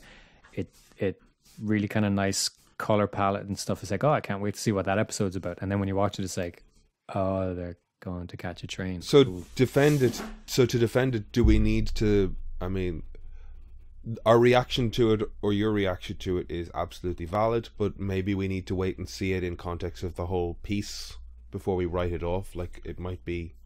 I'm open, like when I say I'm open to that, I mean, like, kind of, obviously it doesn't matter what my opinion is, but I mean, yes, I won't say like at the moment I really dislike it, but if it's something that kind of binds the next tree and is fine or whatever, I can kind of, I'll be okay with it to whatever degree, but I let it slide. But it's just So it opened with a scene where Sylvie is talking to Agent C20 or whatever her name is, in a bar, and the scene kind of resets a couple of times, and we get the sense that, oh, okay, she's deceiving this person through an illusionary state to get information out of her. I really liked that setup. I thought that's great to see the way that she works. But that meant then the moment she got her hands on Loki in that cabin, I went, everything from this point forward is illusion then, is it? Am I wrong? That definitely went through my head. I don't know. It happens in such a strange way because, like, when she approached him so slowly, he doesn't even look up. Yeah. And it's just the way they played it out was very odd. So I don't know. Because even as they address her power set later, they talk about having to stay close to him, having to create an illusion that he feels in control of, or the person feels in control of. And people have made a thing of the shot where he catches the skyscraper and throws it back and saves him. He goes, I've got this, and he turns around and catches it. We've never seen Loki be that powerful. We've never seen him catch a building falling and throw it away in the opposite direction. And maybe his power set is up to that, but it would kind of make sense that, like, if this is his illusion where he feels all powerful, maybe that makes more sense. And then when the ship, this is all spoilers for this episode, but when the ship that they're making their way towards blows up and Loki looks on at it as if it's a fucking travesty and she just walks away, kind of goes, she's just got to go reset and try again or something. Do you know what I mean? Or is he playing her? That is the other end of it, yeah. I don't know. Yeah, it was too short an episode to be satisfying, given what happens in it. Another thing that seems like a nitpick, but it really pulls me out of stuff, is like Loki can go toe to toe with Thor. He can beat Cap easily, and he gets thrown out of a train by 2 guards. Like, what's going on with the power set? Like, you can't refer to yourself as a god and then struggle in a fist fight with lads. or it pulls me out straight away, because it just tells me that they've lost sight of the character, or they don't know how to create an interesting situation because the character is too powerful. So it's just like, well, let's just ignore the fact that normally he would do this. And it's like, it's not I don't think it's a nitpick then. I think it's lazy because you're just disregarding things you've already established, and it's like, come up with something better. You know, don't have them take him out easily. Like it's not going to be tense anyway, because in my mind I'm like, well, he's all powerful. Instead of me kind of going, it's not going to be a tense scene for me. Instead, I'm just wondering, like, why does this need to be a fight scene? Yeah, you know. But also Loki kind of taking on the appearance of a guard when she's the Enchantress. Why did he have to convince people? Like, he literally just put on a jumper and showed up and said, "Hey, this is my prisoner. Where did you get on the train?" Why does he need to convince people? That's it. Like the idea that, oh, you know, we don't use the Shining. We don't want to bring all of this on us, and it's like you're Loki in Avengers in New York wouldn't say, "Oh, I don't want to bring all these normal people on me," because it'd be like, "No, fucking, these are ants." He arrives. That scene is it in Berlin or it's in somewhere in Germany, and he tells all these people. He takes all these people to kneel, and they're terrified of him, you know. And then he's like, "Oh, we got to sneak through here. We don't want to bring all these people." Even the concept that makes no sense. Even the concept that they set up in the last episode that you can do whatever the fuck you want during an apocalypse because it's not going to create a ripple in the TVA. Exactly. Like, they could just kill everyone on the train and drive the train to where they need to be. Yeah, that's what I'm saying. It's like, it's not a nitpick. Then it's like, you need to write a better scenario, and it just kind of tells me that you were really stuck for ideas when you wrote a 30-minute episode, and the biggest thing we learned is how our powers work, and that all the people in the TV are variants. And it's like, it takes 30 minutes to get to there, and then the episode's over, and it's like, come on, that's poor. I think it's a 40-minute episode though, is it, or is it just a lot of credits on the arse end of it again? By the time the ship is destroyed, it's at 36, and there's 6 minutes of credits left, and there was probably 2 or 3 minutes. So it's like a 33-minute episode of actual story, right? I think.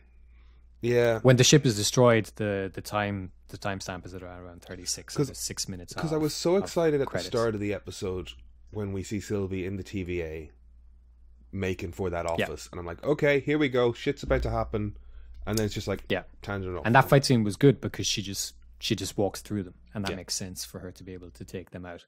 But then when they're on the train, there's 2 of them now, and they're struggling on the train. That just avoid that altogether. I would rather see them talk and say interesting things to each other than try to wring a dramatic or a tense moment out of something that doesn't make sense. There's a moment where she tries to use her powers as she comes into the TVA, touches the guy, and it doesn't work. And it's like, we've established magic doesn't work here. She has a relationship with the TVA, whether or not... Yeah, she should know that. She should know that, yeah. That was about reminding the audience that magic doesn't work there, which is annoying, just simply because... Yeah. Just fucking get on with it. Because she knows so much about them that she's been there before. This isn't her first time there's a suggestion, or there's... I don't know, one of the guesses as to what's coming is, she was a TVA agent. Because everyone that was an agent was a variant originally. So she was an agent and came to or got her memories back and... Probably, yeah. Decided to rail against it. Hey, Miss Minutes is one of the time gods, right? Or she's an AI that established the story of the Timekeepers, yeah. Yeah, I mean, this friendly cutesy-wootsy cartoon is going to prove to be something way more significant. Mm-hmm. Let's just say these things as if they're facts, and that way we'll sound fucking soothsayers when we are right, and then if we're wrong, people will forget it. Well, there's obviously It's the Nostradamus thing. If you just keep saying shit, some of it's going to hit. But there's obviously no actual TVA. The Timekeepers don't really exist. Because she kept on asking her how many guards protect the Time Seeker, and I was just like, she couldn't answer because no guards protect the Time Seeker, no guards that they know of, and the Timekeeper is actually the lady who is in charge of Mobius. I think so. Well, her and or some of this is completely in Loki's head. I still think it's head. Kang, because that character is so important to Kang's storyline that why bring her in at all, and why cast Jonathan Majors if you're not going to have them line up at some point. Richard E. Grant wasn't in this episode, was he? He was not. Didn't we say he was in the next 4 episodes though? But if you take IMDb now, it says he's in 3 episodes. You can't go by IMDb for episode count and stuff like that. All we know is that he's in it. I wouldn't be surprised if it's just 1 episode. I wasn't really familiar with the actor playing the Enchantress, Sophia De Martino. She's been in Holby and Heartbeat, but to list a few of her movies, because I was looking into it the other day, she's in A Great Night Out, Friday Night Dinner, A Royal Night Out, Draw On Sweet Night, and there's another one, Boss Bitch Fight Challenge.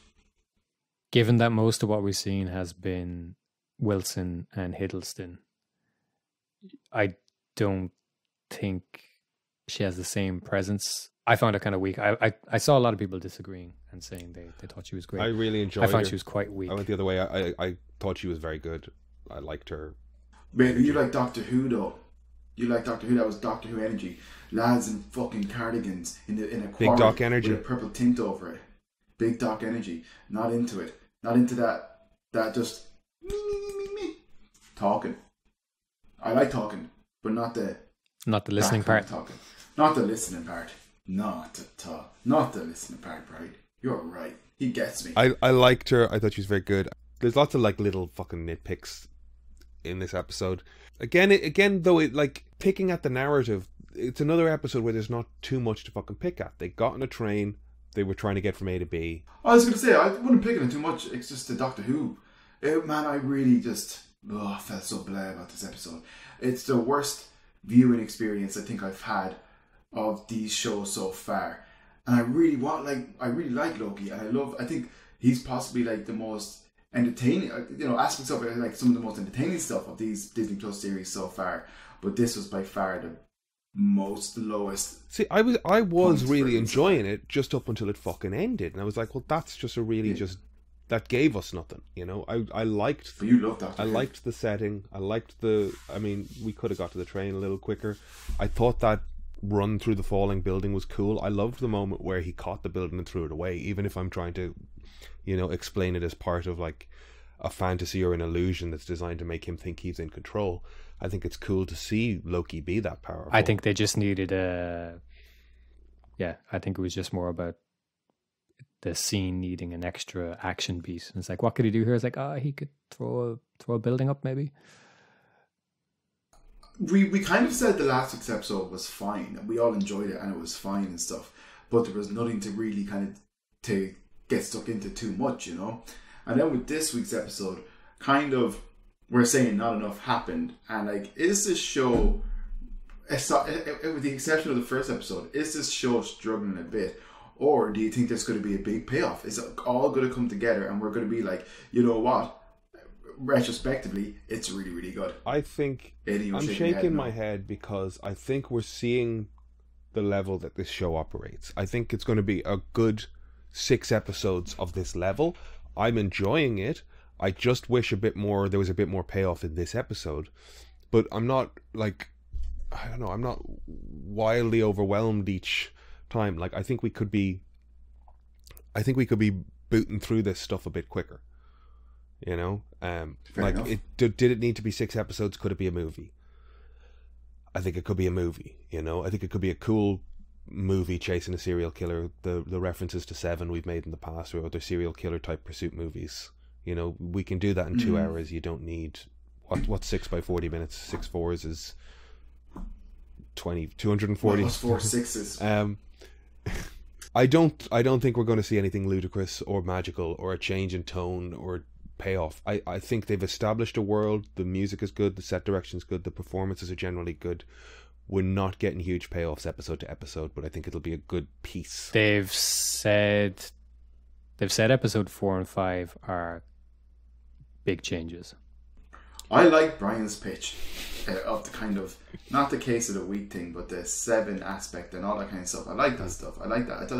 I thought there was going to be. I know this probably sounds a bit ridiculous. I honestly God thought it was going to be more like, oh, like who is the variant, and like kind of building her up more as a real formidable foe. Like she has been kind of deflated, like since we saw her. It's like, and now it's okay. They really have, because I was really hoping for her to be better than the Flag Smashers, which wouldn't be difficult, but better than Agatha.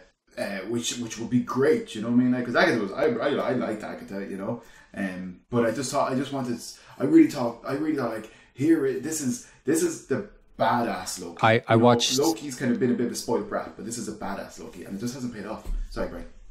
I watched the first 2 episodes again, and I was actually going to like capture it and send it to you, because that moment when it cuts to the apocalypse in 2050 on Earth it's such a brilliant cut. It's so atmospheric, it's so dramatic, it's superb. That going into like the shot of him walking in through the rainstorm, and people keep pointing out the sort of like, you've got a thunder lightning storm and a guy whose brother is the lightning god, looking up to see, is my brother there, like it is a nice character moment. The way the music's synced up with it's a brilliant moment. Like I know I said last week how much I liked it, and I watched it again before the new episode. I was like, Jesus, like it really gets me. It's fantastic.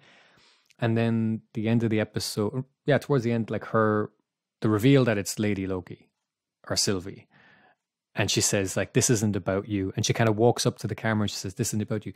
It falls so flat for me, and it would have been better to kind of keep them hooded still and have him follow her through the portal and kind of not know what's going on and keep the mystery, because I don't think she looks great in the costume. She doesn't look comfortable.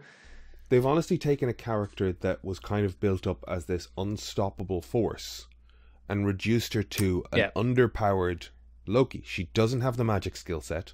She's a fist fighter. I don't think the actress has the gravitas kind of needed.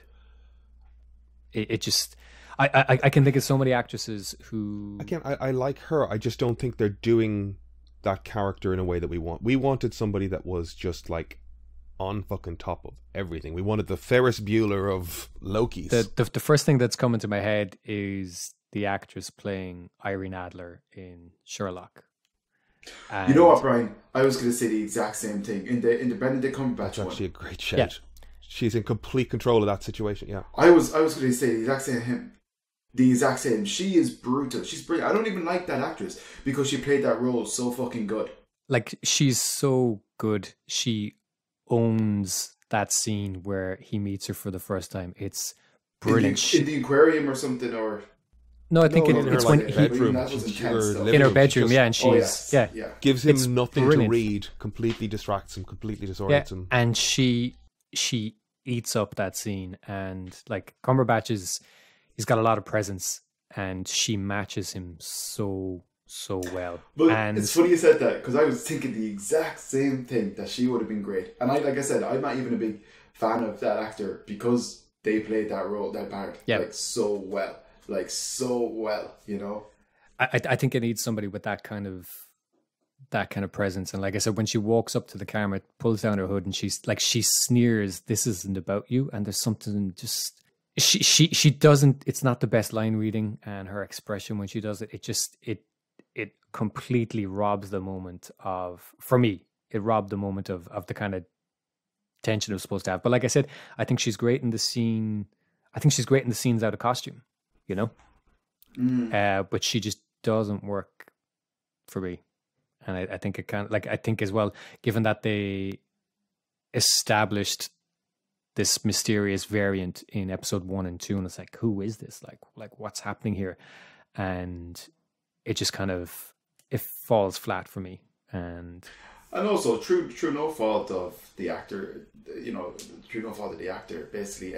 She's doing the version of the character that was written and put in front of her and they decided she'd be good at doing. She's doing a good job at what she's being asked to do.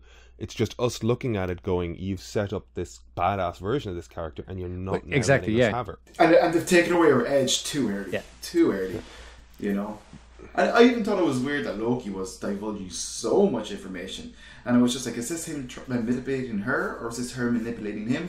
Because I just don't trust either one of them in the sense that like, they're both gods of mischief, you know. So it's very hard to call who's doing what, you know. Yeah.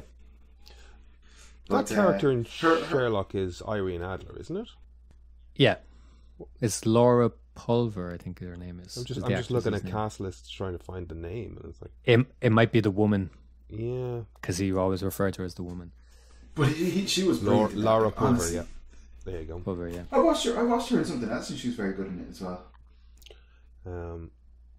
But it's a great shout in terms of, but it's just, you know, they picked a different direction for this iteration of Lady Loki, and it's like that's, or you know, Phoebe Waller-Bridge or the actress in Killing Eve, like it needs to have that sort of. Oh my god! Like Phoebe Waller-Bridge, that's the lady. That's the woman who was Fleabag. In Fleabag. Yeah. Oh yeah, she would have been an unbelievable Loki. Or the actress in Killing Eve. I'm blanking on her name, but I know who you mean. Yeah. Killing Eve. I've not seen that but one. it needed somebody with that sort of. Have you seen Killing Eve, Kev?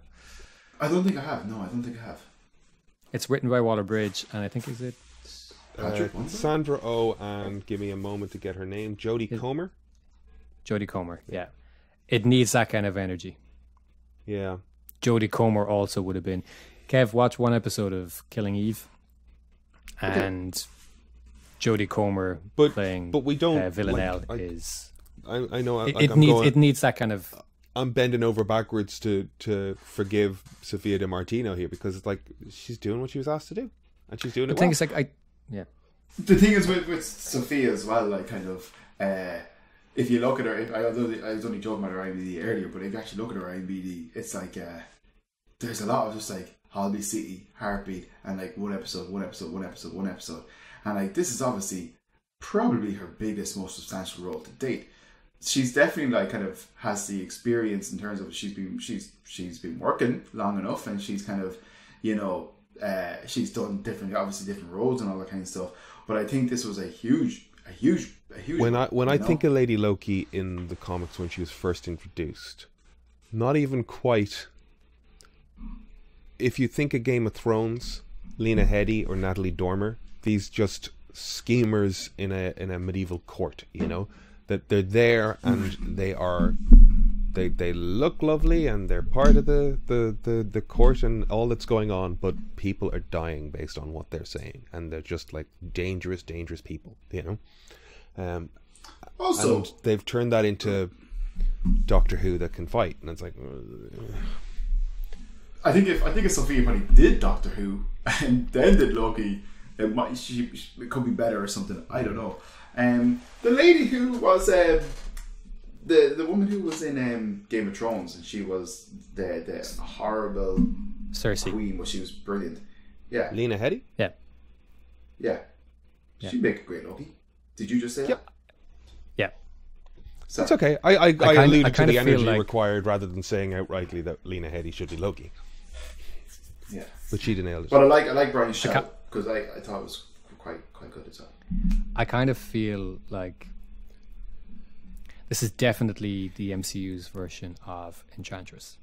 Yeah. And Enchantress was also in the Young Avengers at a certain point. Right? And I feel like they would not cast this actress to play the MCU's Enchantress. You think they cast going forward her for a bigger role? You think she lives in TV so what I'm land saying Young is Avengers rather than Cinema World? No, I'm she's saying going to get killed off. She's going to get killed off, and Loki is going to. We're going to find out that like that reset stick or something inserts a person back in a point in time, and she's going to maybe die or something. But Loki's going to find a way to. We're going to hear she didn't know her mother, right? So she was robbed of her childhood. We're going to find out that Loki's going to learn all this. She's going to die, but Loki's going to find a way to give her a second shot. And then the next Enchantress we see is going to be the age-appropriate version for the Young Avengers. And it's going to... Because I think there's some version in the comics... Hot take with Brian! There's some version in the comics where Loki gives those powers to an ordinary person or something. And that's the version of Enchantress. And that's what this is going to set up. Because, again, this isn't a criticism of the actress. It's like there's no way they cast her as the MCU's Enchantress. Yeah, she's 37 or something. They need a 15-year-old or a 20-year-old for the Young Avengers. So we'll think she's dead or has been killed or something. But we're going to find out that stick that they use that erases people actually returns them to a certain point in the timeline or something. And given that that makes sense, because I thought it was pretty violent. Given that she's it's way too violent. It's too cold. We're going to find out. I don't even think it's necessarily that it. If you think about we're going to think that she's been killed, but we're going to find out that Loki actually returned her so that she gets a second shot at a childhood that she talked about missing. See, I don't think it's returned. I hear exactly what you're saying, and that makes perfect sense. But if everybody there is a variant, then it's not so much returned as, the variant is deleted, but the original exists on the timeline. The variants are being kept around because they make good bureaucrats and policing forces with their minds wiped a bit. But, if we decide, yep, that one's gone. But Sylvie's still on the timeline, living the life that is according to the holy, whatever they call it, the sacred timeline. So, I think we've talked through Loki enough there, and we're well into the podcast at this point. So I just want to touch on some of the other films I watched this week. And I know at least two of us have seen some of these, and I think it's just to give other recommendations or options here at the end. I watched Booksmart, and I know that is 3 years old at this point, and I never got round to it, and I just heard good things at the time and people going, why isn't this movie getting more attention? It's Olivia Wilde with Beanie Feldstein and Caitlin Fever starring. It's kind of Superbad energy, end of a school year, teenagers out on a night out, chaos ensuing. I thought it was funnier than Superbad. 100%. I enjoyed it more than I enjoyed Superbad. The characters liked each other. You felt their friendship. You felt the sincerity of their pain when there was pain and their joy when there was joy, and I didn't quite get that from a period blood stain on Jonah Hill's trouser leg. The other thing I wanted to say in there though is there's a character running around through it who's this chaos thing that is Gigi is the character. I don't know if you remember her. You don't? Okay. Did you enjoy that character? Oh, absolutely, yeah. It's Billie Lourd is her name, and that's Carrie Fisher's daughter. I did not know that. The only references, or the only point of reference I had for Billie Lourd was the last two Star Wars movies. They made a point of sticking her in there in command roles and just going, you'd see Carrie going, and this is my daughter, and this is my daughter, and it's okay. I thought it was a sort of nice cameo. And then to watch Booksmart and go, oh, this person is the most fun person in this fucking film. Billie Lourd, a revelation. There you go. So I want to see her do more stuff. Jason Sudeikis is good fun as always. I don't know who played the other teacher who just went to the party, but she was cool as well. It's worth watching, Kev, if you haven't. It's on Netflix. Everybody check it out. I think it's just that's fair. Good fun, and you're not speed racing me, are you? No, not at all. I think it owes a bunch to kind of the 21 Jump Street Superbad world of things, just based on how it uses the medium, but they do a great job of it. The other thing, I guess, on my list then, because I've two more films and we'll wrap it up and we'll see if we can engage with you on this.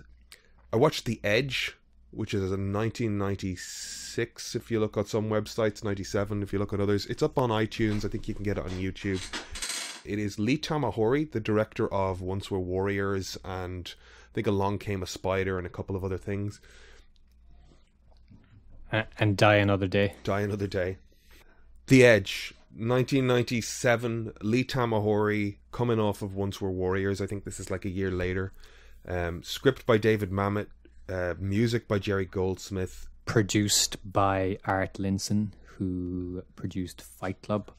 Awesome. So I know this because I read an article from I think it was from 1998, maybe, in Vanity Fair, and it was an excerpt from Art Linson. I can't remember the name of the book, but it was an excerpt from Art Linson's book about producing, and I think he had recently produced The Untouchables, was his last big hit, Right. I think, and it was a big hit, and it was this big production. It was Brian De Palma, and like the costumes were amazing, and it's got this David Mamet script, and that was his last big hit, and he kind of needed another one. Sorry, I've derailed this a little bit here, but basically, Art Linson wrote a book. Art Linson wrote a book about, you know, being a producer essentially, and the excerpt I read is about The Edge and how it came about, and it's fucking brilliant. Well, at the time I found it brilliant. I don't know if I'd find it as entertaining now, but essentially he had written, or he had produced The Untouchables. It was a big hit, and he had a couple of films in between that didn't perform as well. And David Mamet, who wrote Glengarry Glen Ross and a bunch of other stuff, had written the script for The Untouchables. So he said, you know, I'll contact him and see if he's got anything. And he calls him up, and the conversation literally goes something like, you know, like, let's do something again. You know, the last thing was a hit. And he's like, what do you got? And he's like, I was thinking about something with a bear, maybe. And that was it. It was literally like he wanted to do something with a bear. And then there's stories like Baldwin was really difficult. Oh, really? And Baldwin had grown a beard because he'd put on a bit of weight, and then he showed up on set with the beard, and they were like, you got to lose the beard. We didn't hire Baldwin with a beard for the movie. We want to see like movie star Baldwin and stuff. And there was just him hiding in the trailer and trying to convince him to shave the beard and all this stuff. I should look up the name of the book now, because it's no point. Do, because I'd read that actually. Yeah, because it falls into like the. If I can find the article from Vanity Fair, because I'm pretty sure I still have it. I think it's called "What Just Happened." Right. Dubbed by the Los Angeles Times, "A breezy anatomy of ritual humiliation." Art Linson's Hollywood memoir. Yeah. Okay. He's been around for a long time. He's produced a lot of good films. But yeah, the excerpt in Vanity Fair from, like I said, I think it was 1998 or 99. Yeah.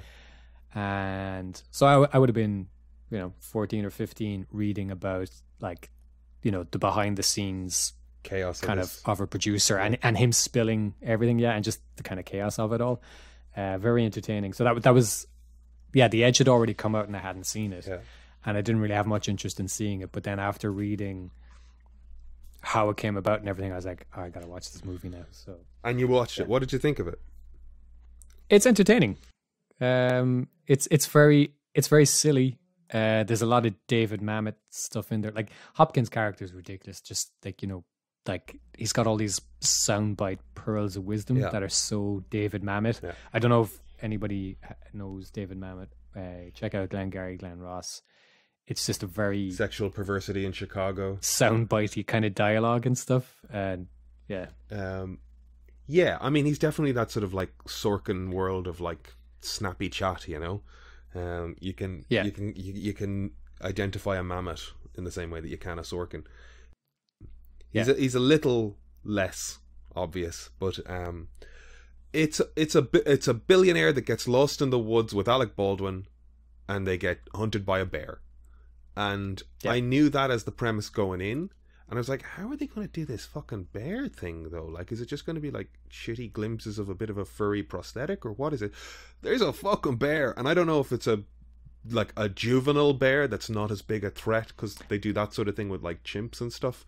But that is a big ass fucking bear, and they do a great job of putting actors near bears. And I don't know what the human or the animal rights people would say. I hope that bear was treated well, but I was fucking really impressed by how much bear on actor action there was.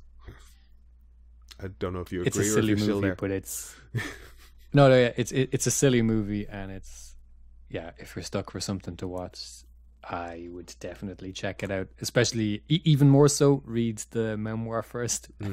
Probably enhance the viewing experience, I would say. I saw it listed next to who's the guy that wrote, I always forget this, The Princess Bride? Goldberg, Goldberg, is it? William Goldman.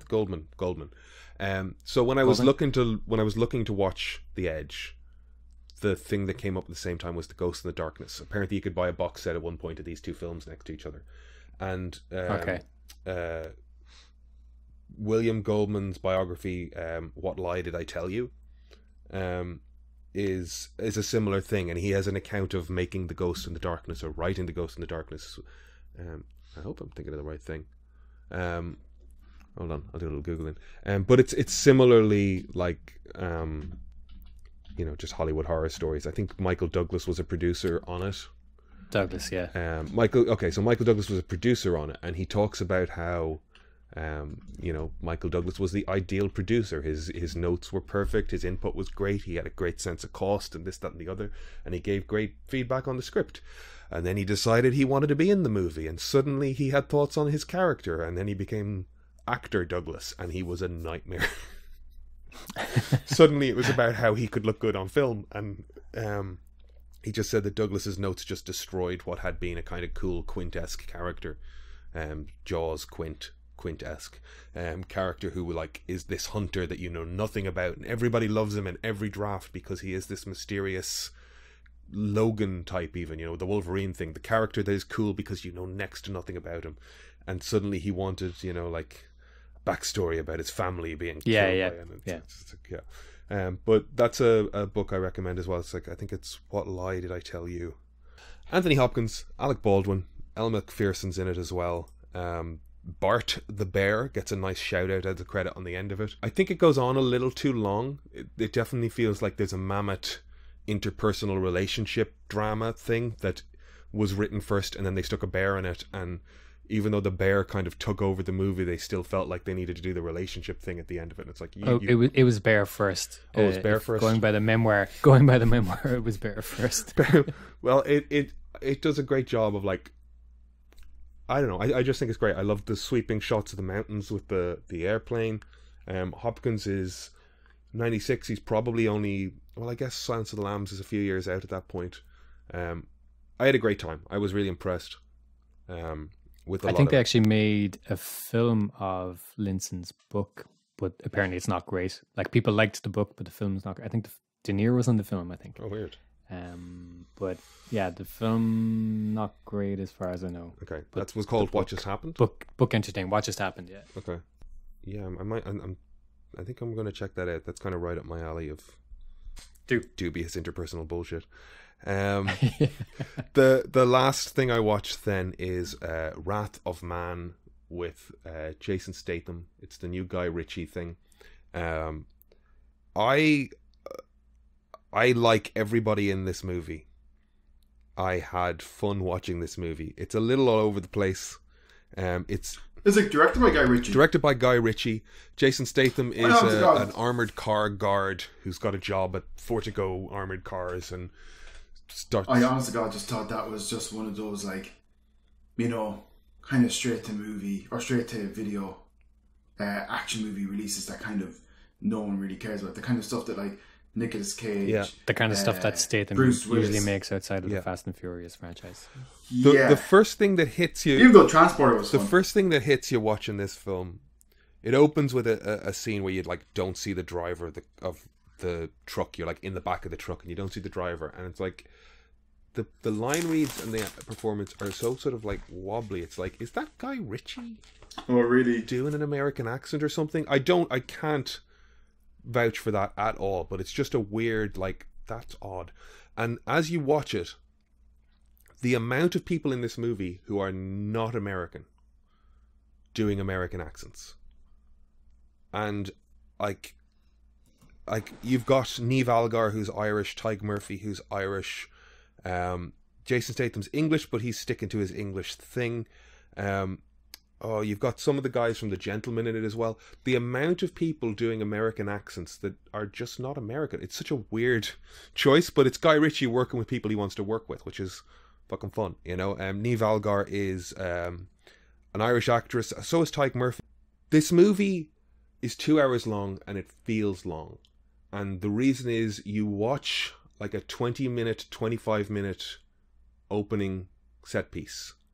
and then it resets and you learn about this character again for 25 minutes, getting you back to kind of where you started. And then it resets and you watch another 20 minutes from the perspective of the robbers. And all I wanted was to move forward with the story I saw from the start. You know, I could have... We watched three film openings before we get to, now let's proceed with, I guess, third act at this point. But at the same time, I did have a lot of fun. Its opening credits are very Bond reminiscent. Like, the opening shot has this sort of 70s crime assault on Precinct 13 vibe. The opening credits are really Bond-like, which makes me think Guy Ritchie's angling for the next Bond movie in a sort of post-Sam Mendes kind of world. The score and some of the long-hold shots, especially with Jeffrey Donovan in the mix as well, made me think of Sicario. There's a lot going on in this, and like, I do like Guy Ritchie movies for the most part, because I think he's always trying to do something, you know, and whether or not, you know, he's not, I don't know, he's not Lars von Trier, he's not making like weird art house films, he's not quite Spielberg, he's not making universally loved action adventures, but he's trying to do things in the middle, and they're often really good fun with a very distinct Guy Ritchie thing on it. I like the two Sherlock Holmes movies. I enjoyed The Gentleman with McConaughey. I wasn't a big Snatch and Lock, Stock guy. Man from U.N.C.L.E. it's alright.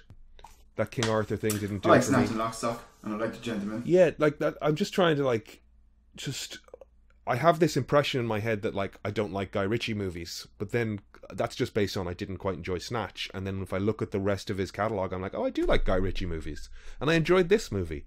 It is a remake of a French film called, I think, The Cash Truck, or in the credits it says based on Le Convoyeur, which, you know, conveyor made me think Transporter. And then it's Jason Statham and just going, is this movie based on a movie called The Transporter? I do like The Transporter. And there's a TV series of that as well. But then you start looking at Guy Ritchie's IMDb, and as part of his, like, there is a Lock, Stock TV series, there is a Snatch TV series, they're trying to make a Gentleman TV series. This guy has... I've never seen these things, but I think they've tried to convert, maybe as a pilot made for each of these things, and it didn't quite take off. I don't know. That is my Wrath of Man rant. I think it's worth checking out. Just, like, both of these films are, you know, good couch fodder, I guess, you know, like films I definitely enjoy sitting down and watching on the couch. That make sense? Fair. Yes. Okay. Is Brian I still don't here? know. It's hard to know. I'm still here. Okay. I'm still here. Silky voice. Okay, I didn't realize there was a Guy Ritchie movie. baby. I'll definitely watch it, because I'm pretty sure there's a Wrath of Man, and it's or the Rat or whatever, and it's John Travolta. I would be very curious to see how actively Guy Ritchie pushes for James Bond. I'd be curious to see if that happens, because he's making his Guy Ritchie things, you know. The Gentleman is definitely that, you know, Brit action in a suit, argy bargy. Have you watched The Gentleman? I have, yeah, I enjoyed it. Yeah, I thought it was excellent. But then at the same time, he did Aladdin. Oh, Aladdin was brutal. But Aladdin made a fuck ton of money. So I think he has... Aladdin was always going to make a fuck ton of money. Well, that's it. Yeah. I think he's flipped a switch in his head where he's like, I think I can make some, like, really stupid but really popular and successful films that will allow me to then go off and make my other Guy Ritchie His film. stuff. I still want I'd want a third Sherlock Holmes movie. Yeah. Oh yeah, yeah, for sure. Maybe Guy Ritchie.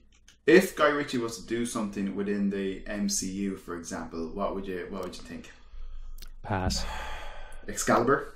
See, that's what he'd immediately land on. He'd be doing Captain Britain. Pass. The thing is, I don't want him. I want him doing Guy Ritchie things. I like Guy Ritchie things. Do Guy Ritchie things. Stay away from my superhero stuff. I like my superhero stuff. Maybe he could do a heist movie with Gambit or something. That'd be pretty cool. Brad Pitt can be Gambit, Brian. You're on board with this. I know it.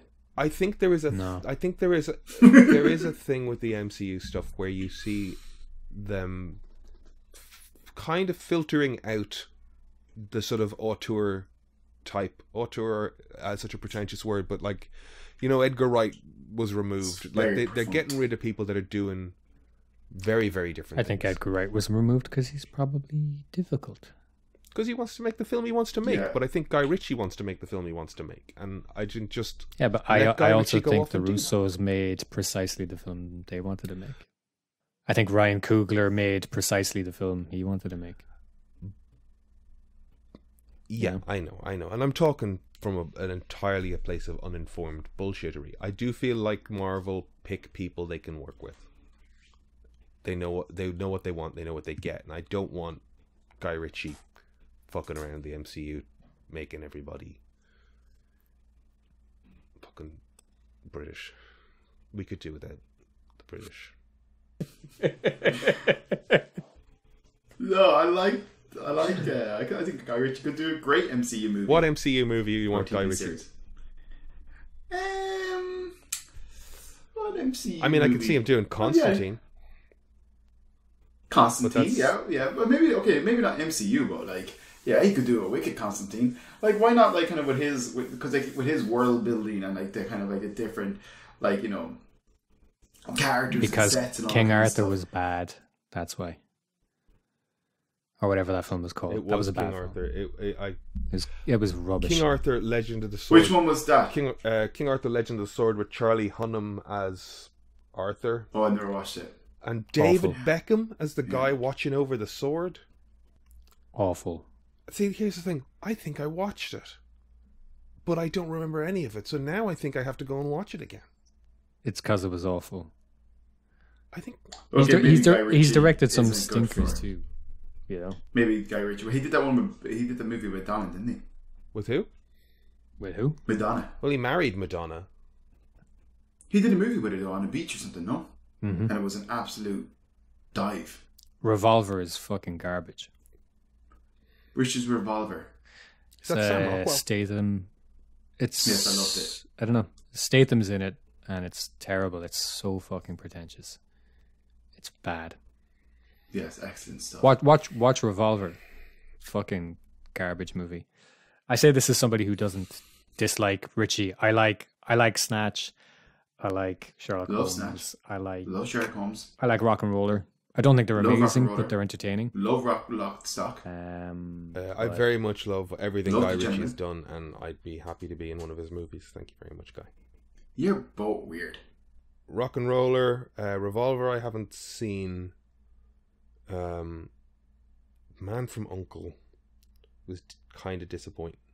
I think he likes things I like. Like Man from U.N.C.L.E. definitely has a sort of like, I'm watching the filmmaking and he's definitely cribbing off of like the McQueen Thomas Crown affair with the split screen stuff. Yeah. Like I think he's got the right influences. I just don't think he kind of pulls it off. You know, the split screen stuff he does in Man from U.N.C.L.E.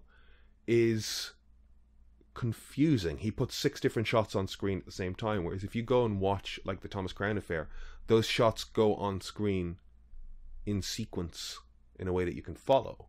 You know, Yeah. you do end up with 6 shots on screen, but they're presented to you in such a way that they're readable by an audience. And I think he had the impetus to do the thing, but he then kind of didn't do it in a way that was readable. But then everybody else watched it and went, that's fine. So I don't know. Maybe I'm just an idiot. No, you're very smart.